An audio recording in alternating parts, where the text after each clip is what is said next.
कक्षा 9 विषय विज्ञान और अपना एनसीईआरटी साइंस की पहला जो लेसन है उसको शुरू कर रखा है। और अपने जो पढ़ रहे थे वो थे गैसीय अवस्था। गैसीय अवस्था के बारे में अपने पढ़ना था। तो गैसीय अवस्था क्या होती है, अपने पदार्थ की कितनी अवस्थाओं के बारे में जाना कि पदार्थ के 3 अवस्थाएं हैं अपने सिलेबस में, ठोस, द्रव और गैस। ठोस और द्रव के बारे में अपने जान चुके हैं, अब अपने जानते हैं गैस से। तो गैस में भी क्या होता है, कुछ ना कुछ भार होता है। गैस वैसे हल्की होती है ठोस द्रव की तुलना में, लेकिन इसमें कुछ ना कुछ भार जरूर होता है। देखो एक क्रियाकलाप दे रखा है, वो क्रियाकलाप क्या कहता है कि 100 ml की आप कोई भी सिरिंज ले लो, उसमें क्या करो, उनके जो सिरे हैं उसको रबर के कोर्क से आप बंद कर दो। उसके बाद जैसे चित्र में दर्शा रखा है इसी प्रकार सभी सिरिंजों के पिस्टनों को हटा लें। पहली सिरिंज में क्या करो, हवा में रहने दो, और दूसरी को जल में, और तीसरी को क्या करो, चौक से भरे टुकड़े भर दो तीसरी में। इसके बाद क्या करते हो कि पिस्टन को वापिस सिरिंज में लगाते हो। तो सिरिंज के पिस्टन की जो गतिशीलता है आसान करने के लिए उस पर थोड़ी सी आप वैसलीन लगा लो। अब क्या करते हो कि पिस्टन को सिरिंज में जो डालना है उसको डालने की जो कोशिश करते हो, उससे क्या होता है कि जो पिस्टन है उस पर क्या पड़ता है, दबाव पड़ता है। तो अपने तीनों चीज़ें डाल रखी है, ठोस भी, द्रव भी और गैस भी। तो देखो सबसे ज़्यादा जो उसमें दबाव पड़ेगा वो कौन सी चीज़ में पड़ेगा।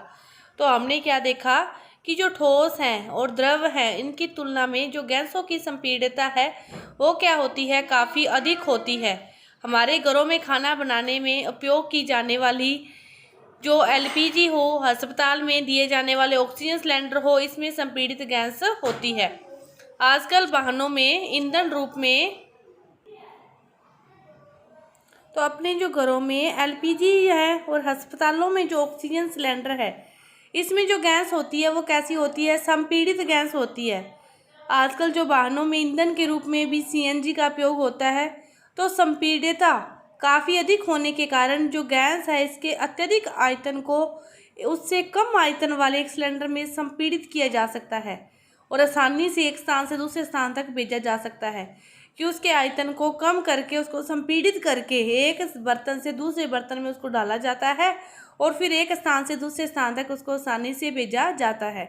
हमारी नाक तक जो पहुंचने वाली गंध है वो बिना रसोई में प्रवेश किए ही हम दूर से बाहर बैठे ही जान लेते हैं कि रसोई में ये चीज़ बन रही है। उसके स्वाद से, उसकी खुशबू से जो हमारी नाक तक पहुंच जाती है, तो क्या पकाया जा रहा है ये हमें अनुभव हो जाता है। तो ये किसके माध्यम से अनुभव होता है, गंध के माध्यम से अनुभव होता है। खाने की जो गंध है उसके जो कण हैं वो वायु में मिल जाते हैं और रसोई में फैलकर हम तक, सब तक, बाहर बैठे हो तक पहुंच जाते हैं। यह जो गंध है इसी के जो कण हैं वह और भी दूर जा सकते हैं। पके हुए गर्म खाने की महक हमारे पास तक कुछ ही क्षणों में पहुंच जाती है। इसकी तुलना में ठोस एवं द्रवों के जो विसरण हैं वो अधिक करें। तो कणों की तेज गति और अत्यधिक रिक्त स्थानों के कारण गैसों का अन्य गैसों में विसरण बहुत तीव्रता से हो जाता है। किनके जो कण हैं वो बहुत तेज और अत्यधिक स्थानों तक उनकी जो गति है वो द्रवों की तुलना में, ठोसों की तुलना में क्या होती है, ज़्यादा होती है और ये बहुत ही तीव्रता से एक स्थान से दूसरे स्थान तक गति करते हैं। उसी के कारण हमें गंध का अनुभव हो जाता है। ये देखो, ये आपके पास है ए ठोस, बी में दे रखा है आपको द्रव के बारे में और सी में दे रखा है गैस के बारे में। ध्यान से देखो, जो ठोस के कण हैं वो क्या होते हैं, बहुत पास पास होती हैं। उनके बीच जो रिक्त स्थान होता है वो नगण्य जैसा होता है और इनके दो कणों के बीच जो आकर्षण क्षमता होती है वो क्या होती है, द्रवों की तुलना में और गैसों की तुलना में क्या होती है, ज़्यादा होती है। द्रवों और गैसों की तुलना में इनके बीच क्या होती है, वो ज़्यादा होती है आकर्षण क्षमता। लेकिन जो द्रव हैं इनके बीच में क्या होता है, थोड़ा बहुत रिक्त स्थान होता है, जैसे आपको रेड तीरों के दर्शा रखा है। ठोसों की तुलना में इसमें रिक्त स्थान क्या होता है, ज़्यादा होता है। ठोसों में बिल्कुल नहीं होता, इसमें होता है लेकिन गैसों की तुलना से कम होता है। गैसों में देखो कितना स्पेस होता है दो कणों के बीच। इनके दो गैसों की बात करें तो इनके दो कणों के बीच जो आकर्षण बल है वो नगण्य मान सकते हैं। ठोसों में अपने क्या माना था, नगण्य, रिक्त स्थान, लेकिन गैसों में उनका आकर्षण बल अपने नगण्य मान सकते हैं। और द्रवों में क्या होता है दोनों ही चीज़ें, लेकिन ना ज़्यादा होती ना कम होती। तो ये तीनों में डिफरेंस है। इनकी कणों की गति का भी, जो ठोस हैं वो बिल्कुल गति नहीं करते, द्रव गति करते हैं, जितना स्पेस मिलता है उतनी गति करते हैं। और गैस के जो कण हैं वो बहुत ज़्यादा मात्रा में गति करते हैं। गैस के जो कण हैं बहुत तेज़ी से, बहुत फास्टली वो क्या करते हैं, गति करते हैं। इसके बाद गैसीय अवस्था में जो कणों की गति है वो कैसी होती है, अनियमित होती है और अत्यधिक तीव्र होती है। इस अनियमित गति के कारण ये जो कण हैं वो आपस में बर्तन की दीवारों से टकराते हैं और बर्तन की दीवारों पर जो गैस है वो कणों द्वारा प्रति इकाई क्षेत्र पर लगे बल के कारण गैस का दबाव बनता है। प्रति इकाई क्षेत्र पर जो लगने वाला बल है उसके कारण गैस का दबाव बनता है गैसीय अवस्था में। गैसीय अवस्था में जो कणों की गति है वो बहुत ज़्यादा अनियमित भी होती है और अत्यधिक भी होती है। इसके बाद नेक्स्ट जो टॉपिक है आपका 1.4 कि क्या पदार्थ अपनी अवस्था को बदल सकता है, तो इसके बारे में आपको बताया जा चुका है। पहला जैसे इसका पॉइंट है तापमान परिवर्तन का प्रभाव, कि तापमान के परिवर्तन के प्रभाव से जो पदार्थ है वो एक अवस्था से दूसरी अवस्था में बदला जा सकता है। इसके लिए मैंने आपको एग्जाम्पल दिया था जल का, कि आपने बर्फ़ ले लो, बर्फ़ को बाहर रख लो और उसको क्या करो, गर्म करो। बर्फ़ को क्या करो, गर्म करो। उसको क्या दे रहे हो आप, ताप दे रहे हो, ऊष्मा दे रहे हो। उससे वो क्या हो जाता है, पिघल जाता है और किस में चेंज हो जाता है, द्रव में, जल में चेंज हो जाता है। फिर क्या करो आप, जल को फिर से गर्म करो, उसको फिर से ताप दो, उसका ताप फिर से बढ़ाओ, उसको फिर से ऊष्मा दो, तो फिर वो जो जल है अब वो किस में चेंज हो जाएगा, वाष्प में चेंज हो जाएगा, गैसीय अवस्था में चेंज हो जाएगा। तो ठोस थी बर्फ़, जल में चेंज हुई, द्रव बन गया, द्रव से वाष्प बनी तो क्या बन गया, गैस बन गया। अब वापिस चलें गैसीय अवस्था से, जब वाष्प रूप से वापिस चलते हैं अपने, तो क्या होता है, वाष्प रूप में अपने उसको क्या करें, उसको संपीड़ित कर दें, उसको कम कर दें, ताप को बिल्कुल ही कम कर दें, उसको ठंडा कर दें, तो वो किस में चेंज हो जाता है, द्रव में चेंज हो जाता है। अब द्रव में आने के बाद जल को वापिस से फिर ठंडा कर दें, फिर उसको संपीड़ित कर दें, तो फिर वो किस में चेंज हो जाता है, बर्फ़ में चेंज हो जाता है। और बर्फ़ क्या है, ठोस है। मतलब तापमान में परिवर्तन करके हुए, तापमान को बढ़ाते क्रम में या तापमान को घटाते क्रम में अपने उनको एक चीज़ से दूसरी अवस्था में चेंज कर सकते हैं।